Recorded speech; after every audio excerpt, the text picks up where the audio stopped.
Hello knowledge seekers. मैं Sanjeev Kumar. Welcome to my YouTube channel knowledge to excel. आज के इस वीडियो में हम लोग बात करेंगे एक ऑफसेट फंक्शन की, जो कि एक अंडररेटेड और कम यूज होने वाला एक फंक्शन है।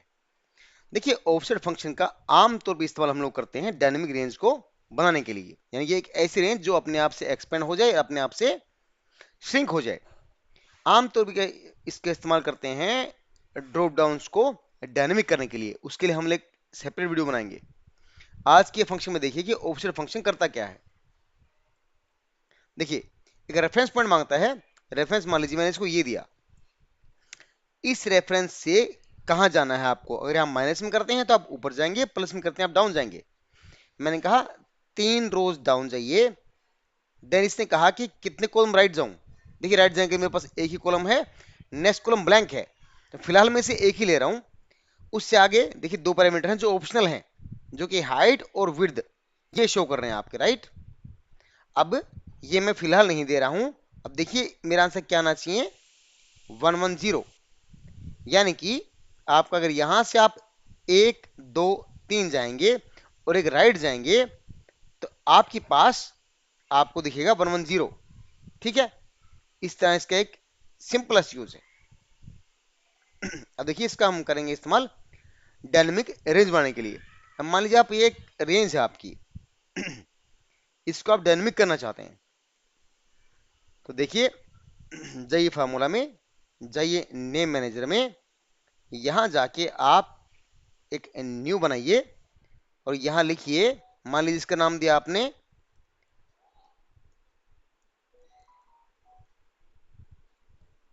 डेट्स। ठीक है, और यहां से बोलिए इजिकल टू ऑफसेट।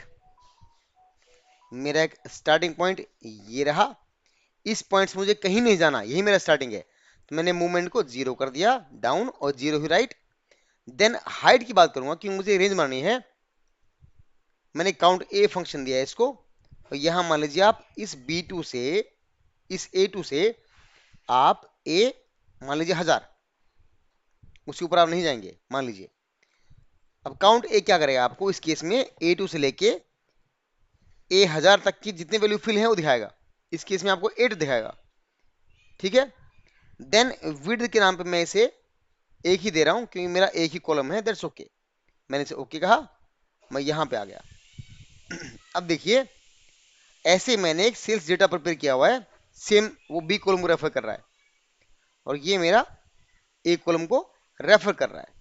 ठीक है, अब देखिए मैं इनसे मिलके एक बनाता हूं चार्ट। इंसर्ट, मान लीजिए एक बार चार्ट ही है, मान लीजिए एक बार चार्ट है।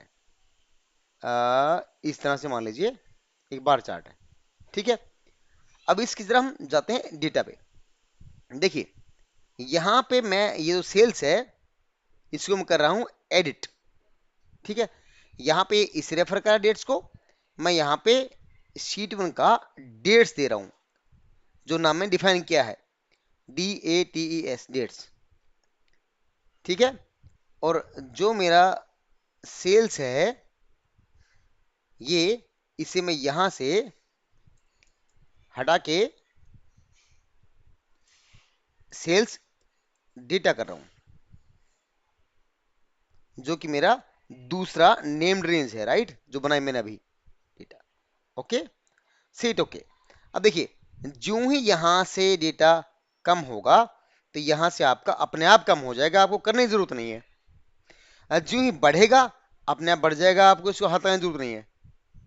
यहां मैं आपकी जानकारी के लिए इसे मैं एक ड्रैग करता हूं, मान लीजिए यहां मैंने किया 500। यू विल फाइंड कि यहां पे अपने आप से बढ़ गया, आपको हटाने की जरूरत नहीं है, आपको कुछ करने की जरूरत नहीं है, right. Hope you like this one, it's a intelligent trick, dashboard में काम आती है, याद रख लीजिए। अब देखिए इसका एक दूसरा इस्तेमाल दिखा रहा हूं आपको क्विकली, मे बी वीडियो आपका 5 मिनट से ऊपर हो जाएगा। B patience, keep learning. Okay, यहाँ ये, यहाँ मैं चाहता हूं कि आप हरदम जो है लास्ट की 5 सेल्स को ही एवरेज आउट करें। अब देखिए लास्ट 5 के लिए मुझे स्टार्ट का पॉइंट नहीं पता है, अभी डेटा इतना है तो मेरा स्टार्टिंग पॉइंट ये है, यानी कि आपका B6 है। डेटा बढ़ गया, हो सकता है मेरा स्टार्ट पॉइंट ये हो जाए और मेरा लास्ट पॉइंट ये हो जाए। Make sense? चलिए आगे चलते हैं। इसके लिए इस एवरेज को भूल जाइए फिलहाल। देखिए ऑफसेट क्या कर रहा है, कह रहा है कि B2 मेरा रेफरेंस पॉइंट है, वहां से मेरी फर्स्ट रेंज कहां जाएगी वो बता रहा हूं इसको मैं। देखिए यहां पे कितना डाउन जाना है आपको, आपने काउंट ए यूज किया और यहां कहा आपने B2 से B50,000। देखिए B2 से B50,000 के लिए आपको क्या है, यहाँ पे सिर्फ 9 वैल्यूज हैं फिलहाल, राइट। अब अगर मैं सिर्फ इतने फंक्शन को पकड़ता हूं और अपने कीबोर्ड से F9 प्रेस करता हूं तो मुझे इसका आंसर देखिएगा। देखिए 9 दिखा, और 9 माइनस 5 बिकम 4, यानी कि मुझे B2 से 4 डाउन जाना है। 1 2 3 4, और यहां से आप गिनेंगे तो नीचे मेरी 5 ही वैल्यूज हैं, राइट। अब इसे फिर समझिए, B2 यहां काउंट ए -5 किया कि मुझे लास्ट की 5 चाहिए, राइट।